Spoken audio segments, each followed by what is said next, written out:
Hi friends, welcome to Vennila kitchen. இன்றைக்கி நம்ம கிச்சனில் அவல் பயன்படுத்தி கேசரி எப்படி பண்ணுறதுன்னு தாங்க பார்க்க போகிறோம். நார்மலாக நம்ம ரவையை பயன்படுத்தி கேசரி செய்வோம் இல்லைங்களா, அதே டேஸ்ட்டில் அதே தித்திப்பு சுவையில் சூப்பராக அட்டகாசமான இந்த அவல் கேசரி பண்ணலாம். வாங்க இந்த வீடியோக்குள்ளே போய் அவல் கேசரி எப்படி பண்ணுறதுன்னு பார்க்கலாம். நீங்கள் இப்போ தான் ஃபர்ஸ்ட் டைம் நம்ம சேனல் பார்க்குறீங்கன்னா மறக்காமல் சப்ஸ்கிரைப் பண்ணிவிட்டு பக்கத்தில் இருக்கிற பெல் ஐக்கானை கிளிக் பண்ணி ஆல் என்ற ஆப்ஷன் அழுத்திடுங்க. அப்போ தான் நான் போடுற வீடியோ உங்களுக்கு நோட்டிஃபிகேஷனாக வரும். வாங்க இப்போ வீடியோக்குள்ளே போகலாம்.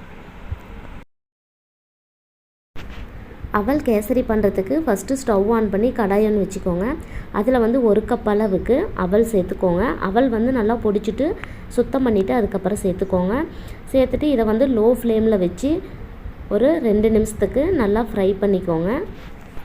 இது போல் நல்லா ஃப்ரை பண்ண உடனே இதை வந்து ஆற வச்சுட்டு நம்ம வந்து அரைச்சி எடுத்துக்கலாங்க. பாருங்கள், ஓரளவுக்கு நல்லா ஆறிடுச்சு. இதை வந்து மிக்ஸி ஜாருக்கு மாற்றிக்கலாம்.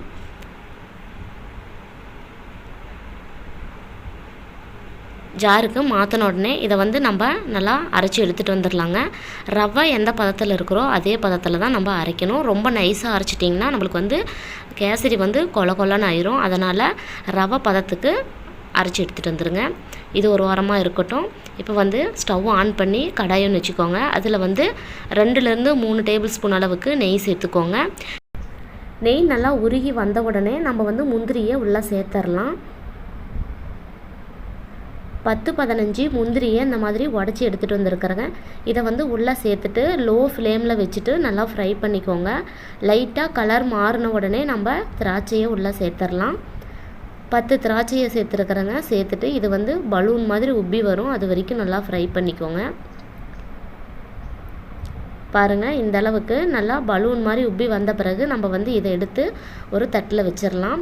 அதே நெய்யிலேயே நம்ம தண்ணி ஆட் பண்ணிக்கலாம். நான் வந்து 1 கப் அவல் எடுத்திருந்தேன் இல்லைங்களா, அதுக்கு வந்து 2.5 கப் அளவுக்கு தண்ணி சேர்த்துக்கோங்க. இது கூடவே நம்ம வந்து ஃபுட் கலர் ஆட் பண்ணிக்கலாங்க.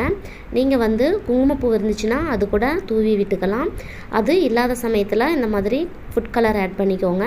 ஃபுட் கலரும் உங்கள்கிட்ட இல்லைன்னா கொஞ்சமாக மஞ்சத்தூள் இருந்துச்சுன்னா அது சேர்த்துக்கிட்டிங்கன்னா உங்களுக்கு எல்லோ கலரில் சூப்பராக இருக்கும். நல்லா கொதி வந்த பிறகு நம்ம வந்து அரைச்சி வச்ச அவலை கொஞ்சம் கொஞ்சமாக உள்ளே சேர்த்துடலாம். கைவிடாமல் கிளறிக்கிட்டே இருங்க, இல்லைன்னா நம்ம கட்டிகள் பிடிச்சிரும். அதனால் கொஞ்சம் கொஞ்சமாக சேர்த்துட்டு இது போல் நல்லா கைவிடாமல் மிக்ஸ் பண்ணிக்கிட்டே இருங்க.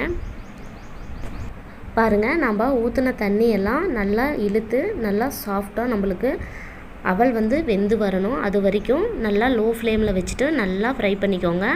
அவல் வந்து நல்லா வெந்துருச்சா இல்லையான்னு பார்த்துட்டு அதுக்கப்புறம் தான் நம்ம வந்து சுகர் ஆட் பண்ணணும். அவல் வேகிறதுக்கு முன்னாடி நம்ம சுகர் ஆட் பண்ணிட்டோம்னா நம்மளுக்கு அவல் வேகாது. அதனால் அவல் வெந்த பிறகு நம்ம சுகர் சேர்த்துக்கலாம். 1 கப் அவலுக்கு 1 கப் வந்து சுகர் அளவு கொஞ்சம் கூடுதலாகவே இருக்கும். உங்களுக்கு வந்து கொஞ்சம் கம்மியாக வேணும்னா 3/4 கப் சேர்த்துக்கோங்க. நான் வந்து கொஞ்சம் தித்திப்பாக இருக்கணுங்கிறதுக்காக 1 கப்புக்கு 1 கப் அளவுக்கு சுகர் சேர்த்துருக்கிறேன்.